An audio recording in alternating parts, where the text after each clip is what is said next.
Now, folks, here's something else I got a problem with. The 10 Commandments. Here's my problem. Why are there 10? You don't need 10. I think the list of commandments was deliberately and artificially inflated to get it up to 10. It's a padded list. Here's what they did. About 5,000 years ago, a bunch of religious and political hustlers got together to try to figure out how to control people, how to keep them in line. They knew people were basically stupid and would believe anything they were told, so they announced that God had given them some commandments. Up on a mountain, when no one was around, God had given them the 10 Commandments. But let me ask you this. When they were sitting around making this shit up, why did they pick 10? Why 10? Why not 9 or 11? I'll tell you why. Because 10 sounds official.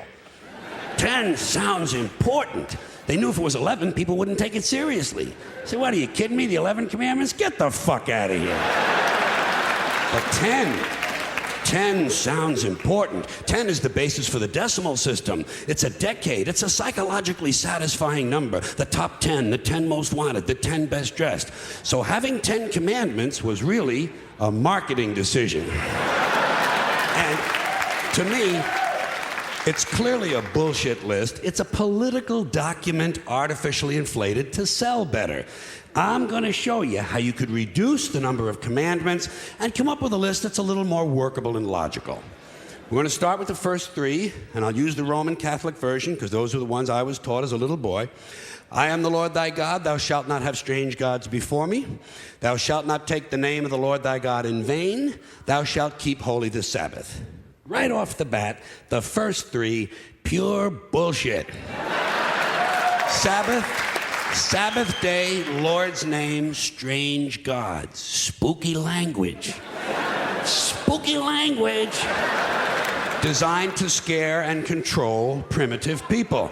In no way does superstitious nonsense like this apply to the lives of intelligent, civilized humans in the 21st century. You throw out the first 3 commandments, you're down to 7.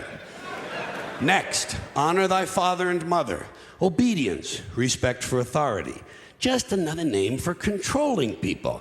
The truth is, obedience and respect should not be automatic. They should be earned. They should be based on the parent's performance. Parent's performance. All right? Some parents deserve respect. Most of them don't. Period. You're down to 6. Now, in the interest of logic, something religion is very uncomfortable with, we're going to jump around the list a little bit. Thou shalt not steal, thou shalt not bear false witness. Stealing and lying.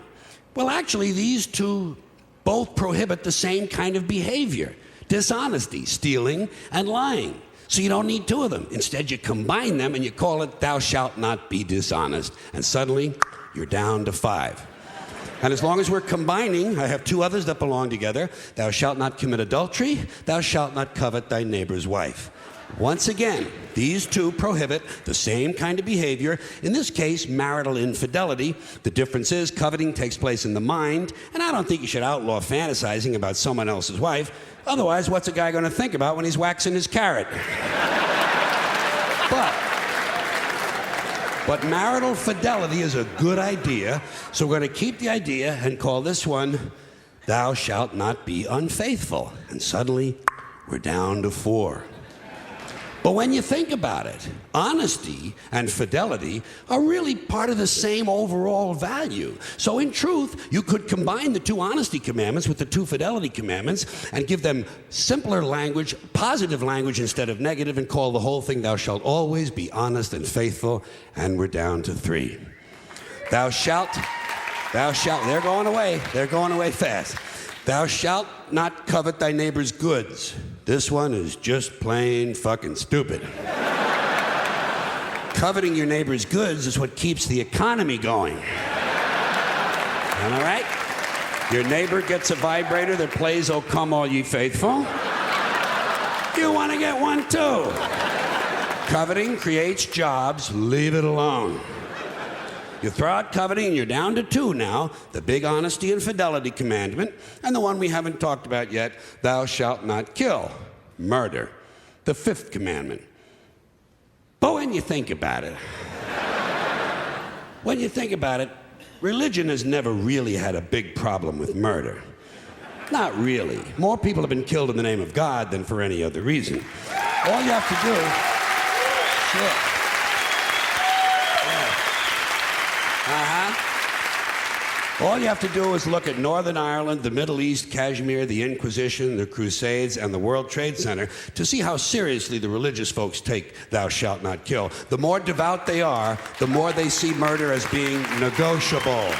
It's negotiable. You know? It depends. It depends. It depends on who's doing the killing and who's getting killed. So, with all of this in mind, I leave you with my revised list of the 2 commandments. Thou shalt always be honest and faithful to the provider of thy nookie. And thou shalt try real hard not to kill anyone, unless, of course, they pray to a different invisible man from the one you pray to. 2 is all you need. Moses could have carried him down the hill in his fucking pocket. And if they had a list like that, I wouldn't mind those folks in Alabama putting it up on the courthouse wall. As long as they included one additional commandment, thou shalt keep thy religion to thyself. Thank you. Thank you. Thank you, everybody. Thanks for coming in. I appreciate it. Thank you. Thank you.